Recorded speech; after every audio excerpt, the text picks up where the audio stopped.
Di dunia ini tak ada yang gratis, kecuali like dan subscribe.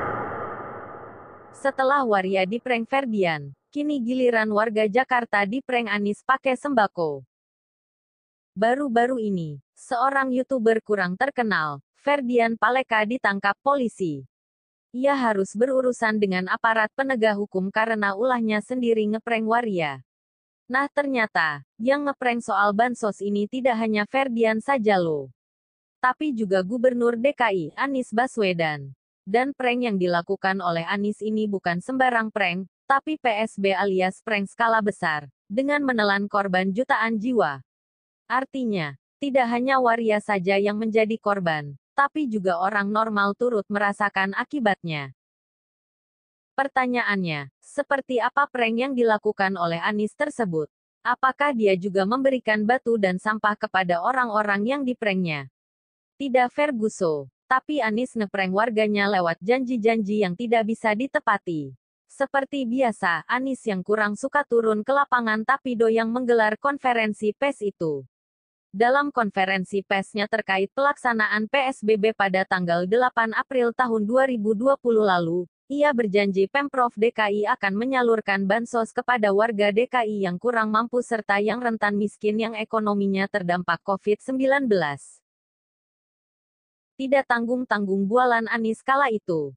Ia mengatakan bansos akan diberikan kepada warga secara rutin selama 4 kali dalam sebulan. Yang mana penyalurannya dilakukan di tiap akhir pekan. Bantuan secara rutin diberikan tiap minggu dalam bentuk kebutuhan pokok.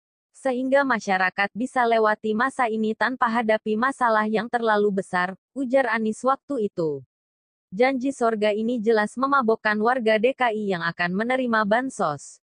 Bagaimana tidak pemerintah pusat saja, hanya menyalurkan bansos PKH, BLT dan bantuan sembako, hanya 1 kali dalam sebulannya.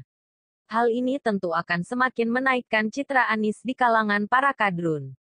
Gubernur gue nih, ini baru gubernur, begitu yang ada di benak mereka kaum Monaslimin 2, 1, 2, yang berharap akan dapat bantuan sembako 4 kali dalam sebulan itu. Tapi, apa yang terjadi?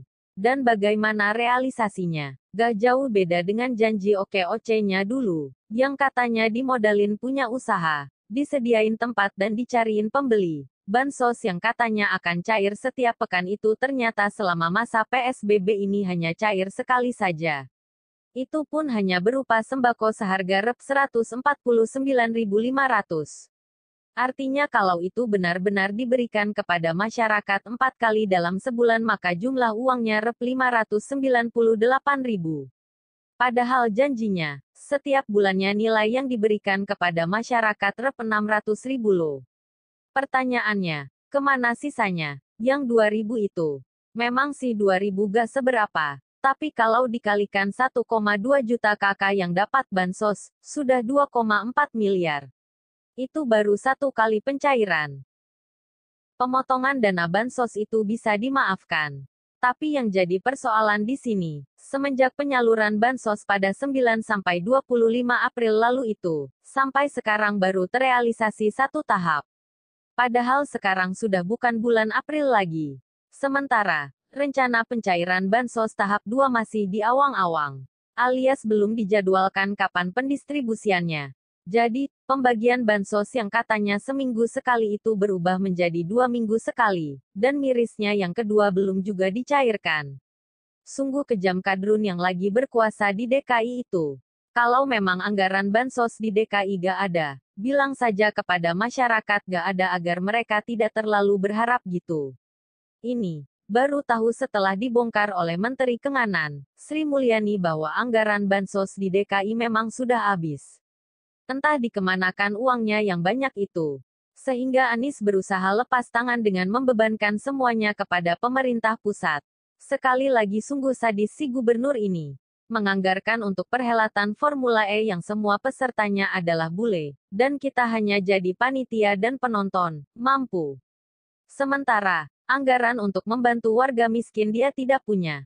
Ditulis oleh Ferry Patli di sewot.com. Silakan like dan subscribe.